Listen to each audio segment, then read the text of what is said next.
En Algarve, avec une très belle région du Portugal, avec Patrick Mangin, qui est président de l'Union des Français justement de l'étranger en Algarve. Oui, bonjour à vous.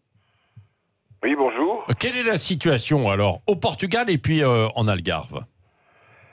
La situation, vous parlez relative à la pandémie ? À la pandémie et Oui. puis la réouverture progressive, parce qu'on sait évidemment qu'il y a, comme en France, un déconfinement. Oui, ça se passe beaucoup mieux qu'en France, et d'une manière beaucoup plus calme, surtout, pour être très apaisé. Ouais. Le Portugal a bénéficié de l'antériorité de la pandémie en Europe, puisque l'Algarve, c'est quand même situé au sud du Portugal, la pointe la plus occidentale de l'Europe. Et donc, avant que le virus atteigne cette région, il y a eu beaucoup d'autres pays qui ont eu à prendre des mesures pour justement lutter contre cette pandémie. Je pense l'Espagne, la France, bien sûr, l'Italie, enfin, tous ces pays-là.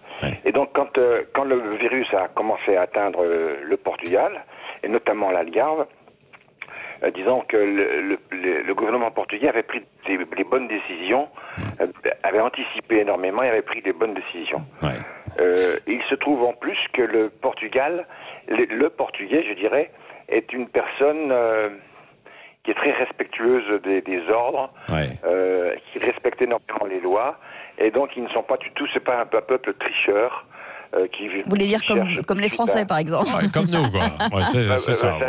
Indiscipliné, pas tricheur, mais indiscipliné. Vous êtes français aussi. Hein, Vous pouvez le dire. Je suis français. Hein, oui. Je peux bien mesurer justement la différence. Non, mais c'est vrai. Oui. Et ce qui fait qu'il y a eu 1300 et quelques décès et environ 30 000 cas confirmés au Portugal. Alors là, les vols sont encore suspendus jusqu'au 15 juin entre le Portugal et puis l'Union européenne. On verra par la suite. La frontière terrestre est fermée aussi pour l'instant avec l'Espagne.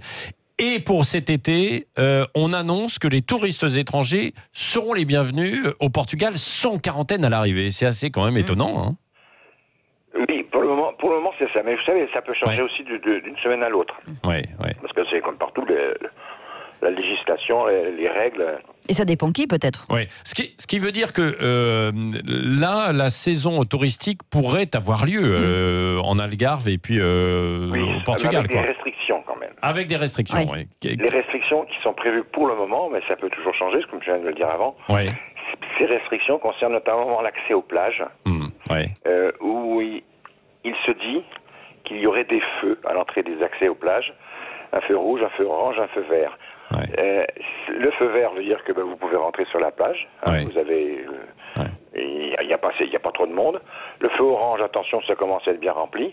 Et le feu rouge, il y a interdiction de rentrer sur la plage parce qu'il y aurait trop de monde. Dites donc, s'il faut installer sur toutes les plages des feux tricolores, ça va être bon. Alors peut-être les grandes plages, quoi, les plus. Oui. On ne parle pas des petites plages, je parle des grandes plages.